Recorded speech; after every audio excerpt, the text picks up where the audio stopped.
Hello, good day and welcome to this session on transportation participants. By the end of this session, you should be able to identify the different transportation participants, explain the role and perspective of different transportation participants, as well as describe the relationship among the different transportation participants. So we are going to discuss or describe three main or three basic transportation participants or three main participants that are involved in moving goods or cargo from one point to another in a typical logistics chain. So the first one to be described is the shippers. So the shippers are organizations that are responsible for moving goods or freight, as has been indicated here, from source to the set destination. And they provide, or their aim is to provide their customers with the lowest cost while shipping in a set time period. So they are usually organizations mainly or institutions that are responsible for ensuring that goods that are being bought by buyers are moved from the supplier's destination in a safe condition, or they ensure that those goods are being transported from the supplier's warehouse to the buyer's warehouse in a safe condition.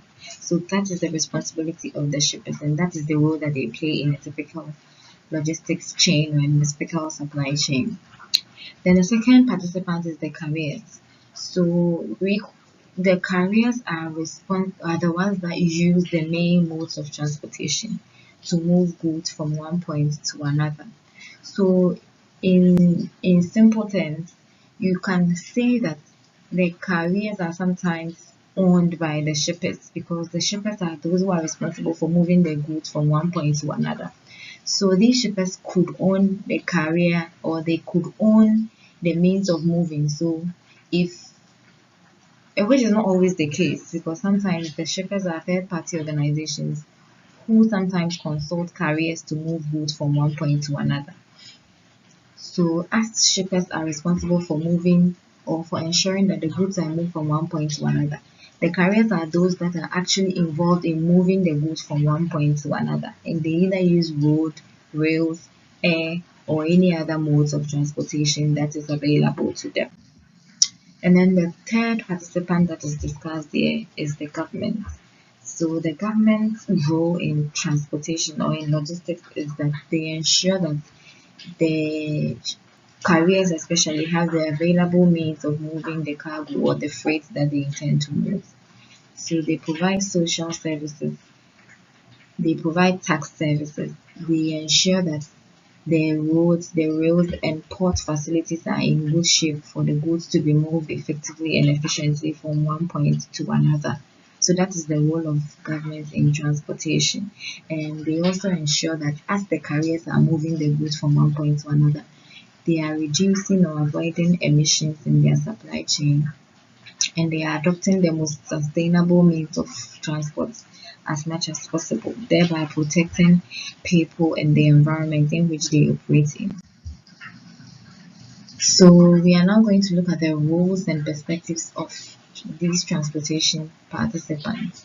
So the shipper and consignee, they have a common interest in moving the goods from the origin to the destination within a given time at the lowest cost, as I established. The the duty of the shipper especially is to ensure that the goods that the buyer requires are moved from one point to another in the supply chain effectively and within the time that has been agreed upon. Then the carriers are also responsible for profit maximization, and they are responsible for ensuring that the goods that have been given to them are delivered to the appropriate destination within the given time. Then we have the agents. So the agents are also those who facilitate customer and carrier matching. So as the carrier is responsible for moving the goods The agents are those who try to link the customers, that's the buyers, with these carriers so that the customers' goods are moved from one point to another in the supply chain and they receive the goods in the acceptable condition that they require them. Then the government also has a role to play in that they desire a stable and efficient transportation environment to support economic growth of the given country in which the government exists.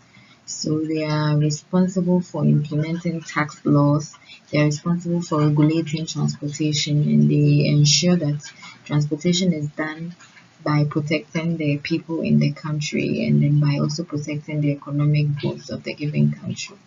And then finally, the public is also responsible, or they are those who are concerned with how best transportation is being done appropriately in a given country. So they ensure that the government does what they are supposed to do in terms of transportation and minimizing negative transportation impact on the society because the public exists in society.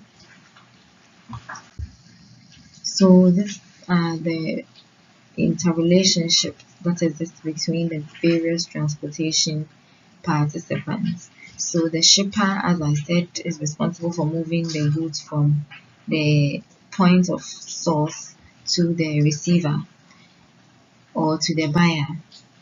Then the carriers are those who actually move the goods. So if the shipper gives the goods to the carrier, they are responsible for making sure that the goods arrive to the buyers at the appropriate time. And the government regulates transportation activities by the carriers. And the government regulation of transportation by these people is based on the pressure that they receive from the public. And it should be noted that the communication between the shipper and the carrier as well as the consignee is facilitated by the internet because they have to communicate over a certain medium and the internet facilitates that kind of communication. So this is the relationship that exists between the various participants in the transportation network. Thank you.